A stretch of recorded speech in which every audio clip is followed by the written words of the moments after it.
What's up, guys? Here with the Axial SCX10. We're going to do some tire testing today.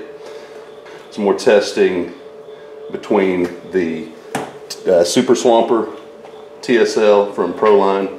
This is the XL version, 1.9 tire.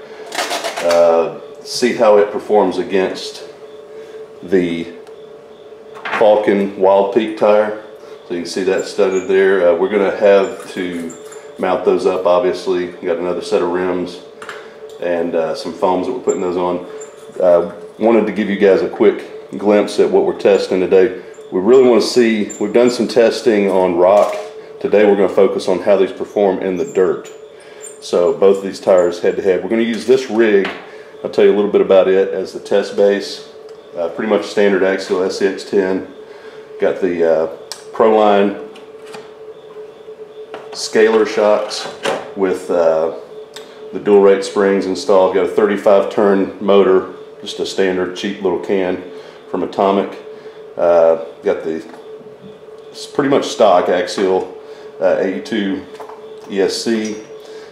We do have a BEC on this one. Servo here, it's the Solar D772, running at 7.4 volts, about 400 ounces. Pretty much aluminum linked from Axial all the way around, 4-link. I run the saddle pack style battery setup. So we got an Overdrive in the front, the 3614, and the heavy duty 3813 standard drive in the rear. Wanted to point out that we've already done some tests against the growlers, which you can kind of see squashed in here. The 1.9 growlers against the Wild Peaks. We had a problem that day mounting up the TSLs on the test rig, so that didn't work out. But we tested these two tires, the Wild Peak on the right, you can see here, and the growler on the left. And the growler pretty much took the edge on the rock, but we felt the Wild Peak kind of took an edge on the dirt. So that's why we're also looking today to get a better understanding of how the TSL XL Super Swamper here from Proline stands up against the Wild Peak in the dirt. Now these aren't mounted, so they might not have the same profile, but you can see looking at them here, we got some more width on the Proline tire. I don't think that's going to change much when we get it mounted. We can look at it again here in a minute. Today we're going to try to pick some good lines in the dirt, probably some climbs, and also try to use the same camera positioning. I know that's something that you guys requested in the after the last video, was to maintain the same camera position and try to run exactly the same lines. We've got Wild Peak mounted up. Wanted to show you guys.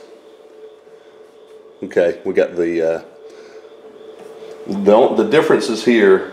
I do believe, it's a little hard to tell by looking at it, but I want to say the TSL has just a hair more height, it appears, and it definitely has a little bit more of a contact patch, a little wider tire, and obviously it's got a little bit more of an aggressive lug. My thoughts before we even do this test is that the TSL might have an advantage in the dirt, just based off what I see.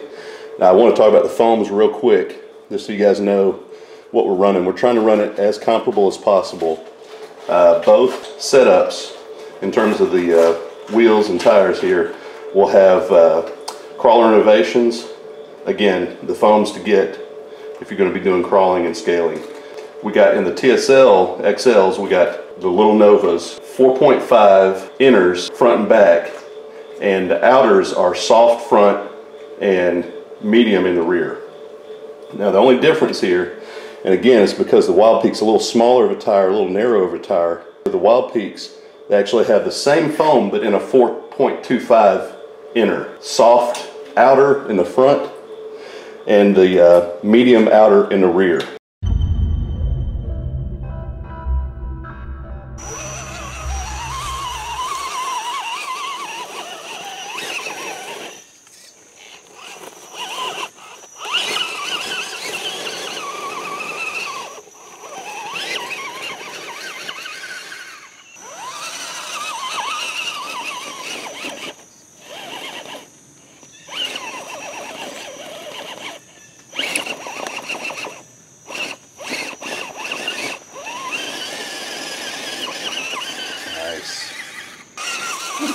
count.